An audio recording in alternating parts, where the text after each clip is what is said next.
بسم الله الرحمن الرحيم. We'll continue talking about the wireless security, and we started to go through the part where we discussed the Wi-Fi standards before we get into the security standards.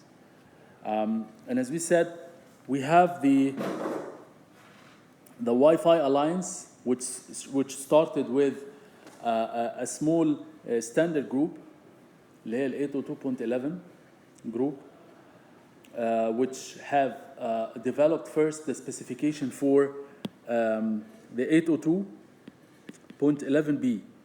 This 802.11b came at the same time of standardizing the wireless security, which is WEP, or what they call wired equivalency protocol. Wired equivalency protocol. So this WEP was actually based on exchanging some authentication. As we will discuss today, it's very, very light and primitive, and very much breakable. You can break it in 1 minute. You can break it. But despite that, the adoption of this was actually explosive.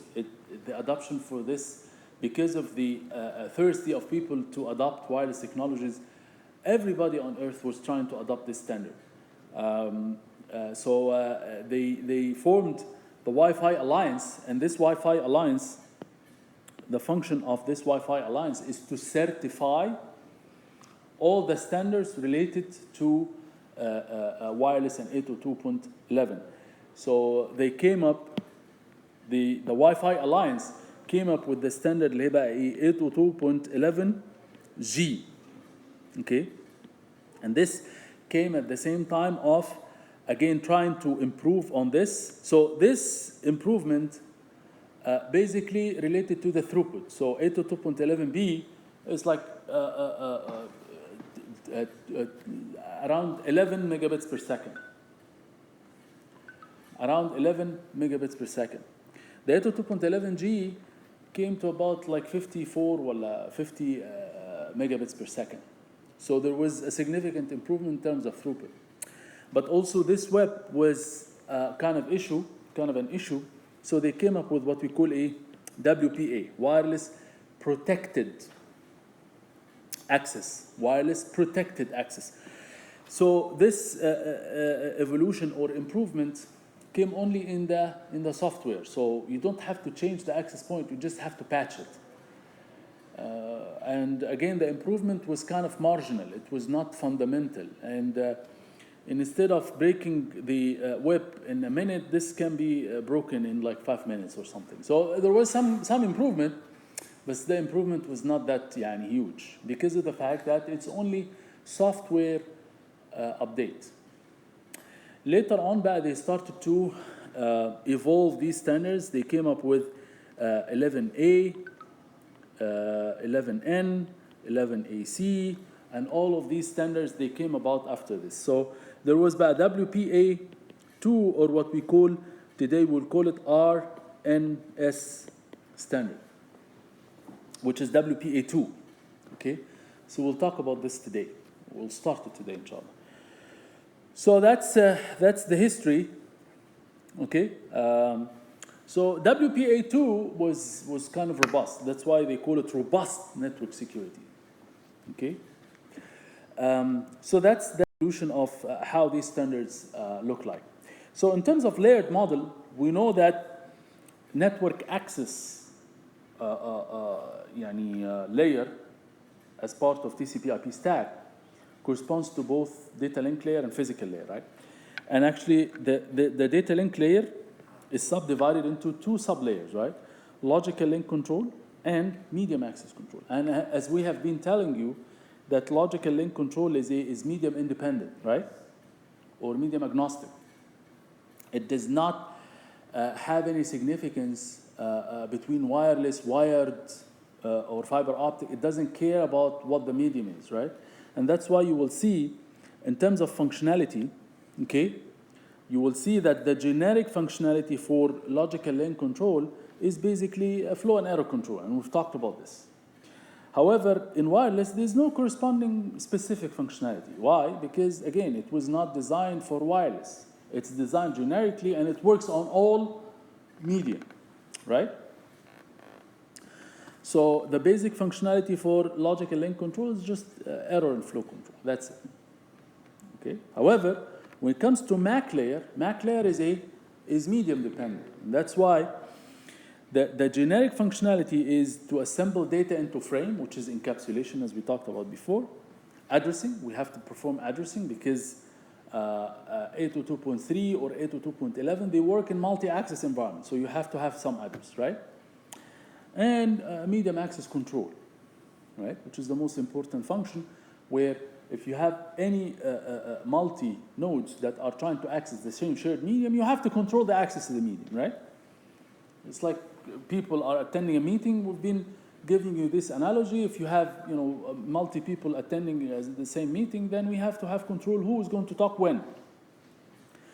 So this is the generic function. But in wireless, there are some specific when it comes to the MAC layer. And that's why MAC layer is medium dependent, right?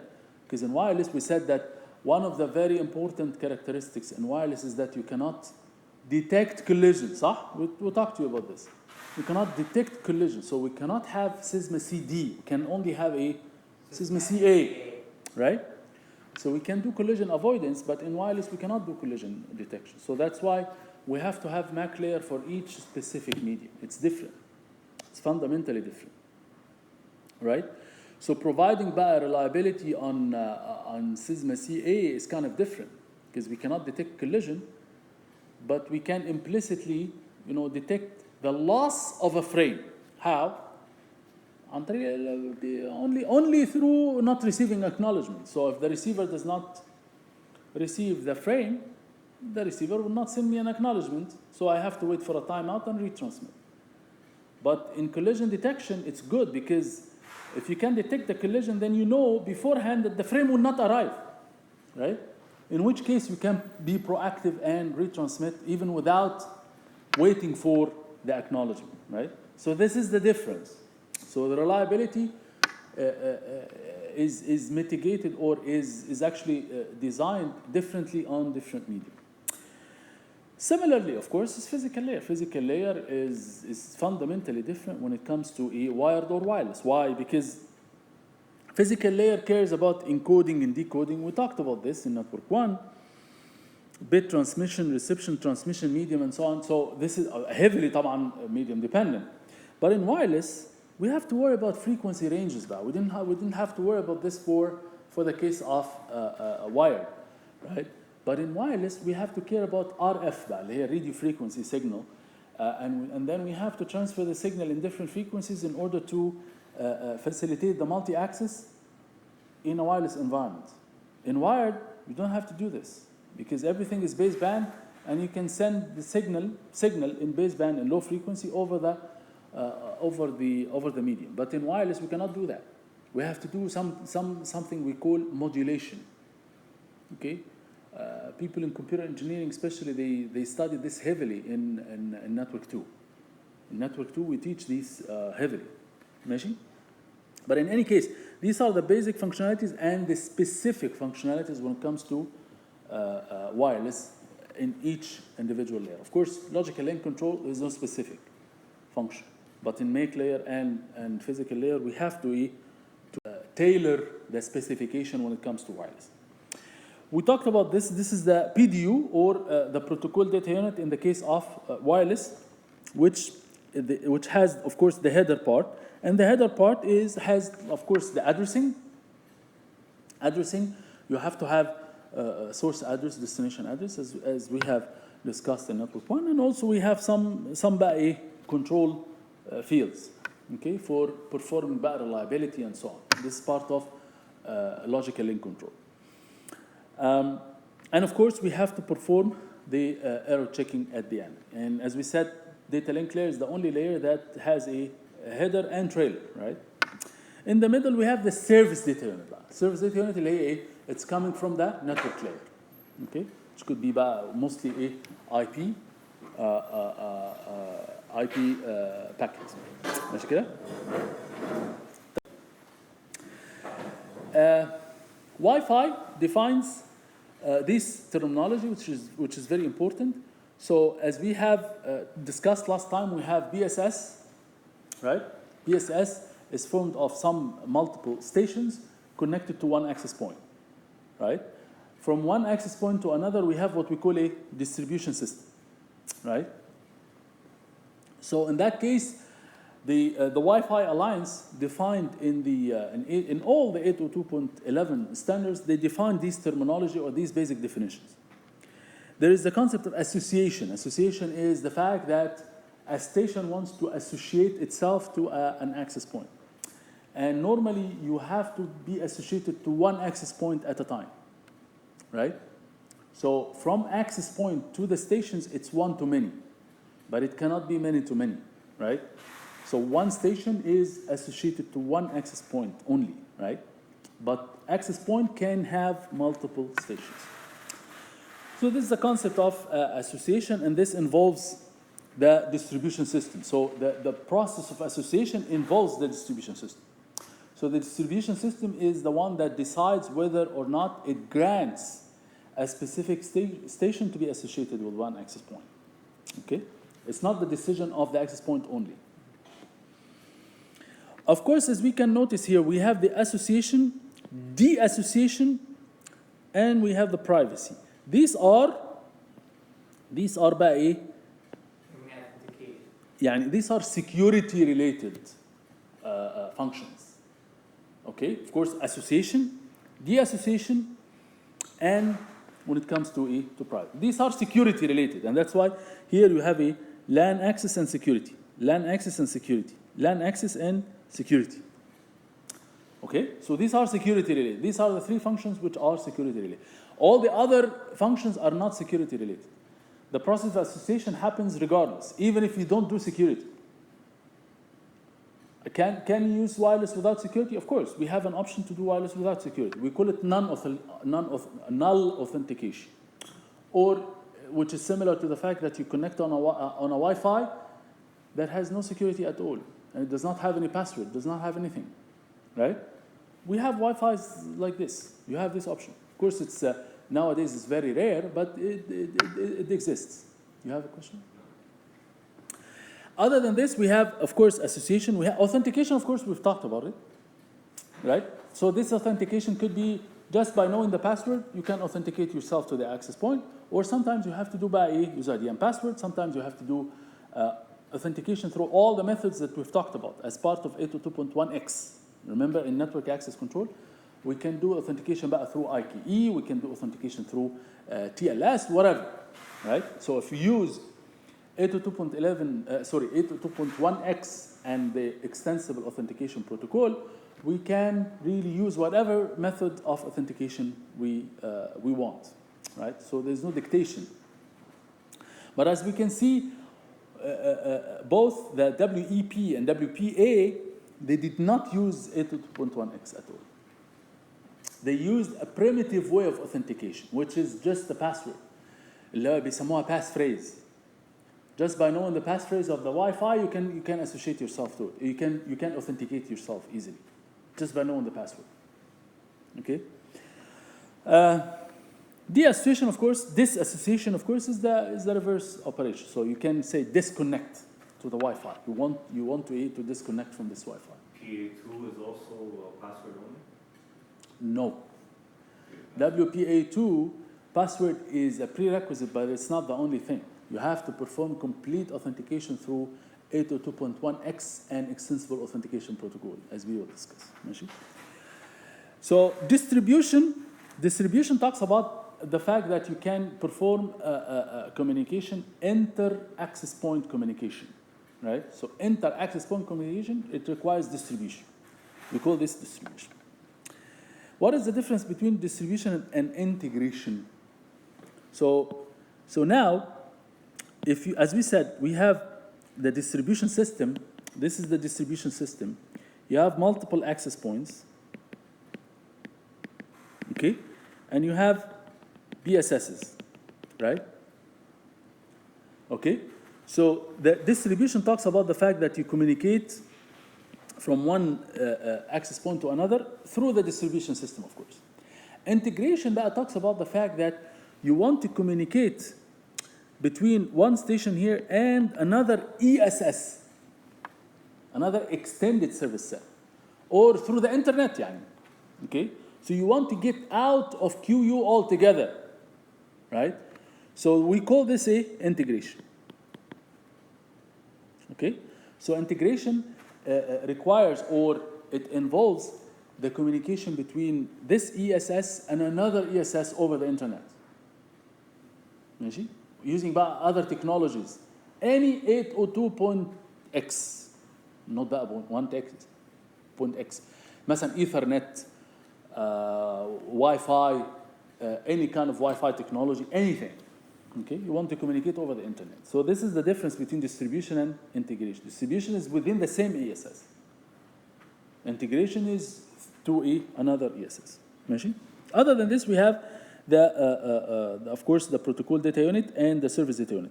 Privacy here is part of also a security, and this is ensured through a confidentiality. يعني. Privacy and confidentiality requires concealing the data, and this requires some kind of key exchange and encryption and decryption using some ciphers, which is the ultimate goal. The ultimate goal is that we want to associate and we want to authenticate in order to exchange a key, right? In order to exchange a key so that we can use this key to fulfill the basic fundamental requirements of any security system, which is confidentiality, integrity, and non-repudiation, right? ماشي كده؟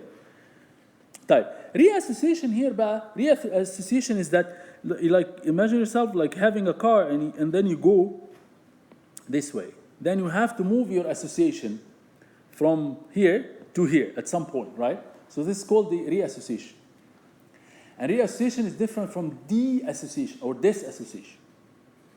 Disassociation is that you deliberately try to disconnect from Wi-Fi. Okay? Reassociation may happen accidentally. You don't actually have to intervene. It's just the fact that you are moving from one BSS to another, right?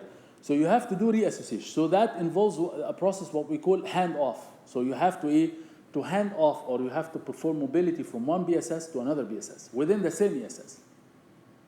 Okay? So this is called reassociation. واضح كده? Any questions? What is the meaning of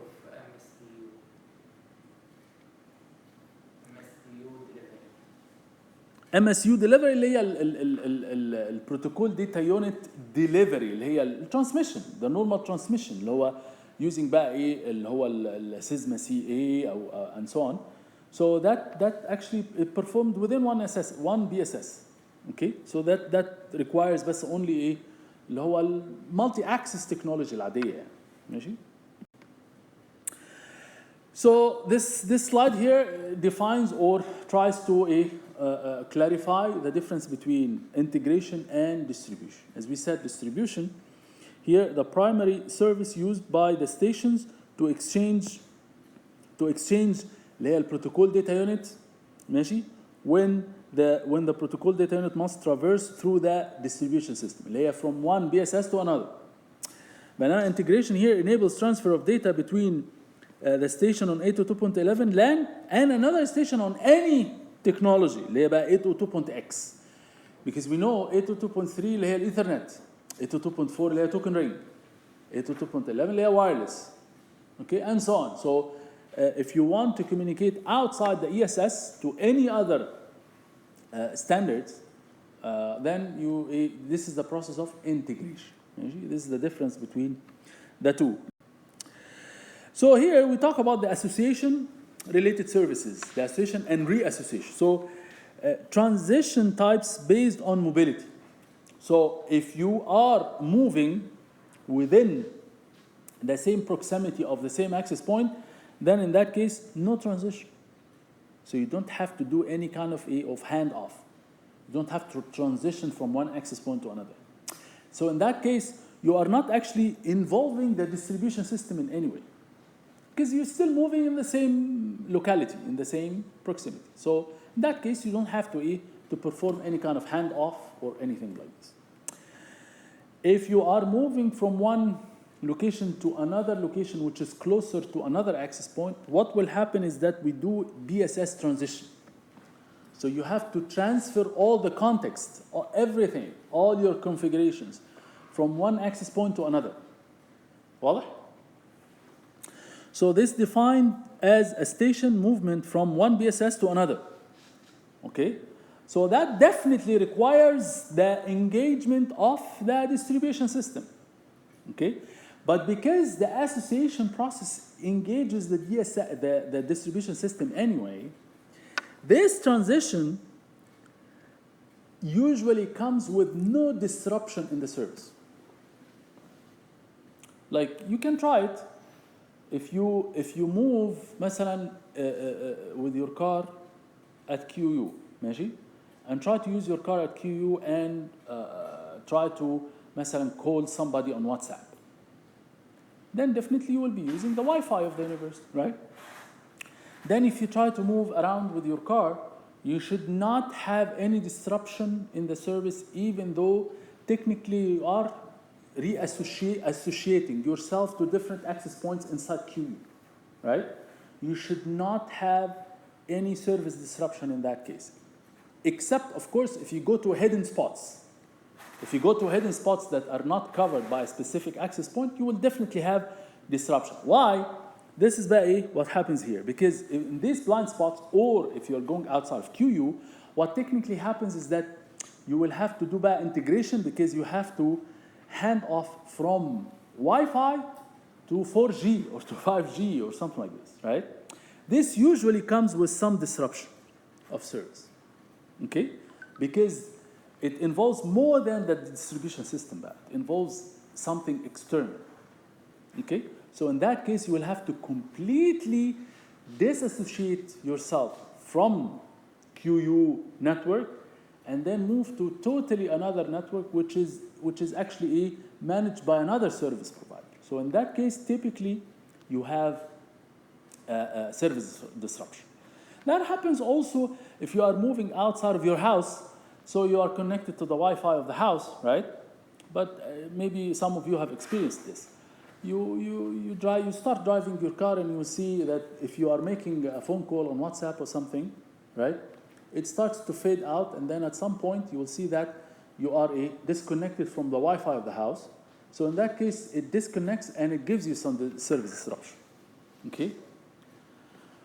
But if you are moving from one BSS to another, which is all managed by one distribution system, you should not have this disruption. واضح كده?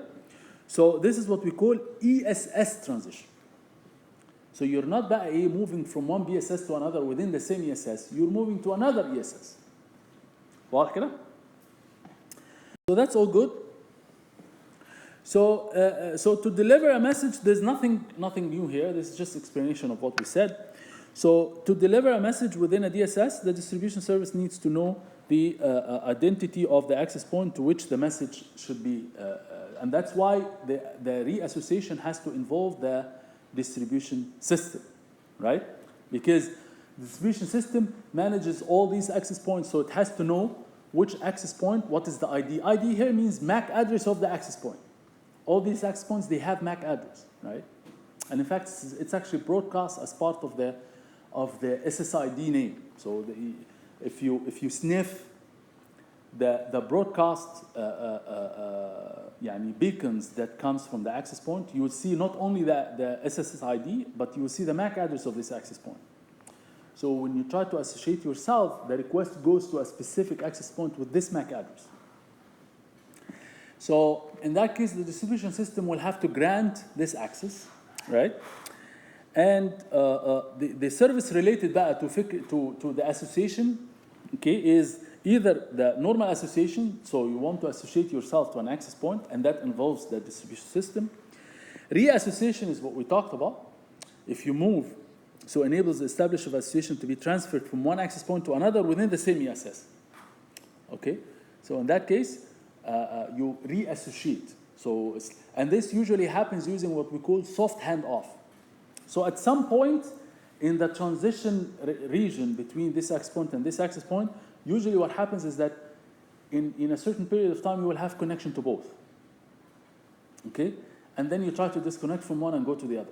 And that's why this causes no disruption in service, because at some point you will be connected to both, and then you disconnect gracefully from one and keep the connection with the other.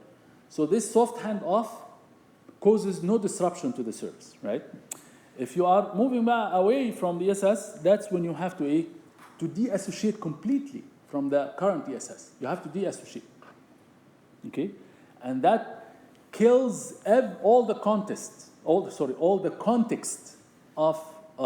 your configuration connected to this access point. And that causes we call it hard handoff. So if you are moving from Wi-Fi to 4G, this is hard handoff, because there's no joint context between these two technologies, because the service provider and everything is different. Okay? So in that case, we call it hard handoff. But within the same ESS, we call it a soft handoff. واضح كده؟ طيب. So that's the end of part 2. Okay? So part 2 here talks about some fundamentals about wireless. So in the first part, we talked about specific characteristics and properties in wireless that makes threats in wireless different from any other technology, right? So we try to motivate you as much as possible that really in wireless we need specific security protocols and standards, right? But before we get to these security protocols and standards, we had to give you some background about wireless itself. Now we'll still talk about now we'll start to talk about the security standards in wireless. ماشي كده? And again, in wireless, the main distinction is the fact that we have to do 2 phases that we did not have to do in wire, which are discovery and association. We did not have to do this in wireless, right? So we have to discover what are the available wireless LANs, and we have to do association, which is the fact that the station is associated to one specific access point. ماشي كده؟ طيب. So that said, the evolution of the wireless security standards started with what we call WEP.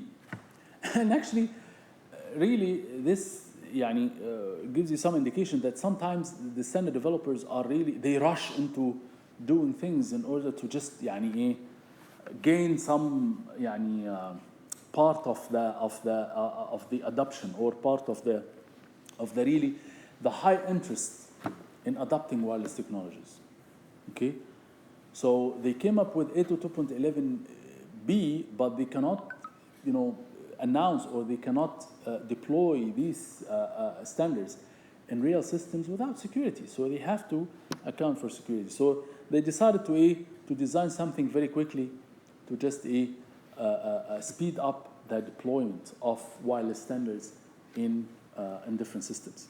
Okay. So the way WEP works is that basically WEP only requires the fact that you know the password, or what we call the passphrase. Okay? So if you try to connect or associate yourself to an access point, you see that something pops up and it asks you for the password. If you enter the password, then it's done. Okay? So for us, that's secure enough. But let's just analyze why this WEP is not good from a security perspective. Okay. So the way that WEP works is that you have the password, right? So you know, assuming that you know the password, okay. Then from the password, as we know, our job is to negotiate a key, okay. So from this password, we need some kind of pre-shared key. Okay?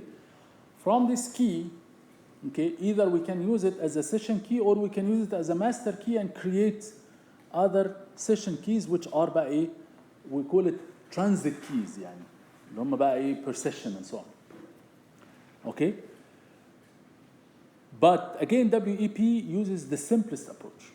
So they said, just knowing the password, okay, we can say, okay, so similar to what we did for Kerberos, from the password, we can hash it and get like a hashed version, okay? But the implication of this is that all the stations connected to this access point, they will have the same hashed value.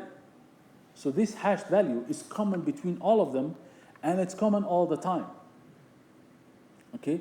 Which will, this is not simple, this is stupid, this will make crypto analysis extremely easy. So they tried to make it, they tried to nudge it up a little. Okay?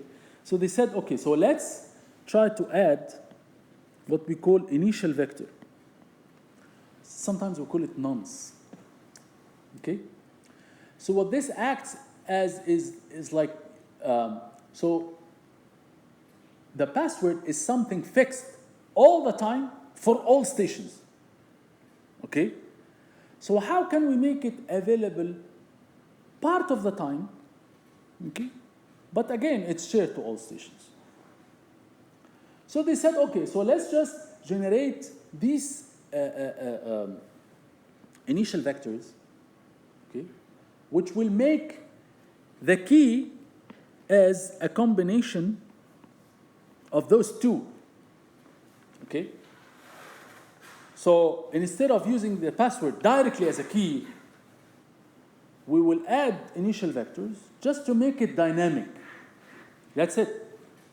So from the initial vectors and the password, we generate a pre-shared key using a very simple hashing mechanism. That's it. So this will make the key transient over time. But still, once it's generated, it's available for all the stations.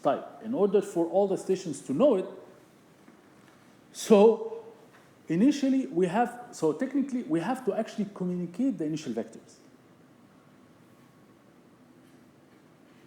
So what happens is that from these two we generate the pre-shared key. From the pre-shared key we have to do either we have to generate, we have to deal with this as a master key and generate multiple keys, or we have to use that key directly for encryption. What they have chosen is that to use this pre-shared key common for all stations, okay, and then use it directly for encryption. So that's another weak concept, okay? So from this pre-shared key, they used RC4, and RC4 here acts as RC4. You remember RC4, huh? RC4 is a cipher. What type of cipher it is? It uses Vernam cipher, but we call it a stream cipher, right? So RC4 is nothing but pseudo random generator, right? So from this key we generate random sequence. So the result will be a random sequence, okay? And then all we need to do is just to XOR. So this is the input stream. Okay? So we XOR the input stream with the random stream, and then we send it. But actually, before we send it, what we do is that this is the cipher text, right? Or the cipher stream in that case. It's not a block, it's a stream, right? What we do is that we concatenate that with the IV, because we have to communicate the IV to the stations. Okay? So this means that dynamically I'm allowed to change this IV, but I have to communicate it. I have to communicate it all the time. So this adds another level of difficulty for anyone to do, because any kind of crypto analysis, Intel crypto analysis, you want to recognize the key. Okay? So you have one unknown, which is the passphrase. That makes it simple, especially if you are using RC4. Why? Because as we said, Vernam ciphers, although they are very attractive from the network point of view, because if there is the XOR makes any kind of errors localized, because you are XORing two together. So if there is a problem, the problem will be localized. The problem with the block ciphers is that if there is one bit in error, the whole block is in error, right? So initially, RC4 as a stream cipher was very attractive in streaming applications. Okay, because it makes errors and problems localized. Okay, but the problem from a security point of view is that really the ciphertext is the plain text or the plain stream XORed with the key, right? صح? So, well, as long as I don't know the plain text, it's fine. Okay?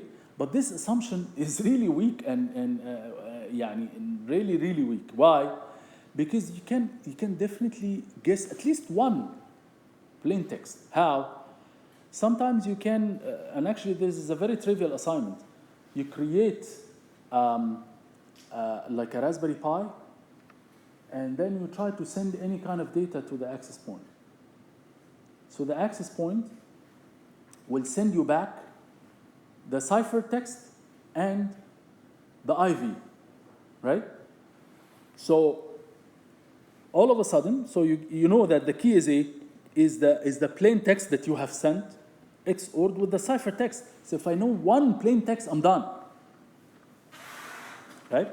Because of the fact that the Vernam cipher, okay, is good as long as you don't know anything about the plain text. But this assumption is weak because I can always send the access point something and send it back to me.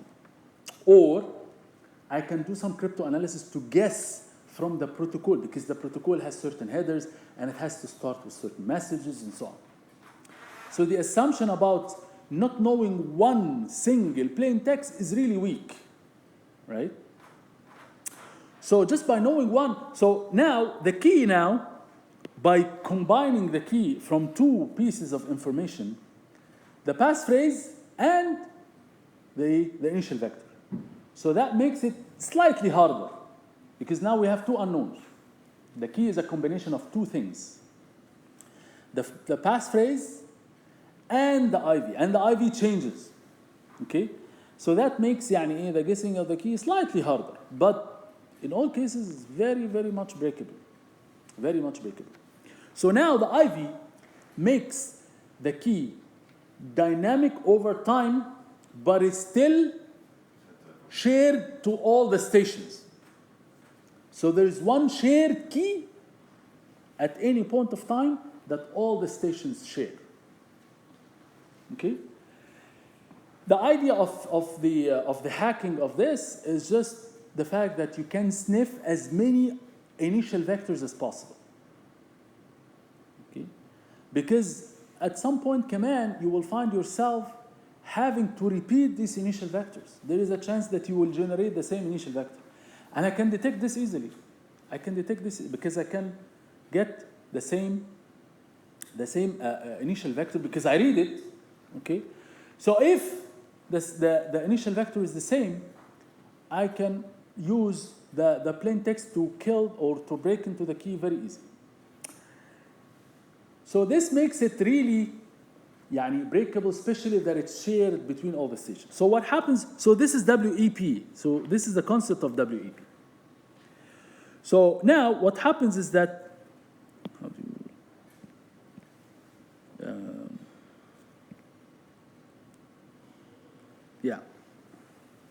and this can be removed now. So this is the Vernam cipher, and we talked about the vulnerability of the Vernam cipher. So this is WEP. For WPA, what they said is that, okay, so the fact that this pre-shared key is dynamic over time is good, but it's still shared between all the stations, which makes all the stations attack services to the access point. So let's just create another level of difficulty. So they said, okay, so instead of having one pre-shared key to all the stations, what we are going to do is that we will make the key as a hash function of the initial vector plus password plus the MAC address of the access point plus the MAC address of each station. So now the key is pre-shared between the access point and each station individually. Okay, so the scope is one station at a time. So now the key is different over time and is different for each station, which makes the attack surface only one station only, as opposed to having all of these stations as attack surfaces. Okay, so that again made it slightly more difficult, but still RC4 is used, Vernon cipher is used, which makes it really weak. So the WPA is only, as we said, it's only a software patch to the access point. So you don't have to change the hardware of the access point. So for these two versions, okay, we did not have to use بقى ولا 802.1x ولا extensible authentication protocol. There is no user authentication يعني required here. There is no long user authentication as we have discussed in network security, in network access security in chapter 5. We don't have to do this here. Okay? And that's بقى in the third level, or what we call a robust security network, or RSN. Some people, they call it WPA2. WPA2 came with fundamental change. So now we have to use that 802. So here, so this is WPA. In WPA2, we have to use that 802.1x plus EAP. Okay. So the password is a prerequisite, but it's not enough in that case. You have to go to the Radius server using one of the authentication methods. And then after the authentication is done, you have to come up with a master key. Okay? So the result of the user authentication is a master key, which is used to generate transit keys. Okay? That standard requires hardware changes to the access points. It's not only software patches. Okay? Because you have to perform authentication with the radius. هتقول لي فين الراديوس server? في distribution system. Okay? So that's why the association process requires distribution system. So distribution system includes the authentication server, which has to use the 802.1x and radius to authenticate the user against an authentication server using one of the methods that we have talked about, whether by TLS or TTLS or pre-shared. And this requires messages going back and forth. So that proves to be highly more secure. Okay? And also another level is we use that authentication to negotiate a master key, okay? Not a pre-shared key to all stations. And then from this master key, we have to negotiate transit keys, which are dynamic, which can get generated multiple times using, again, IV.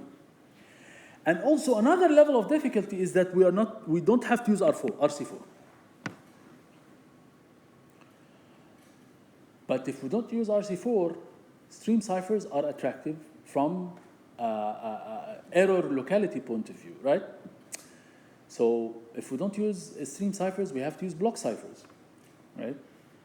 So they came up with a really nice compromise that they use AES, which is a block cipher, right?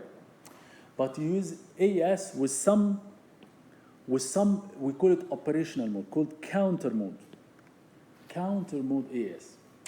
Counter mode AES flips the AES as a block cipher into having a stream cipher behavior. Okay?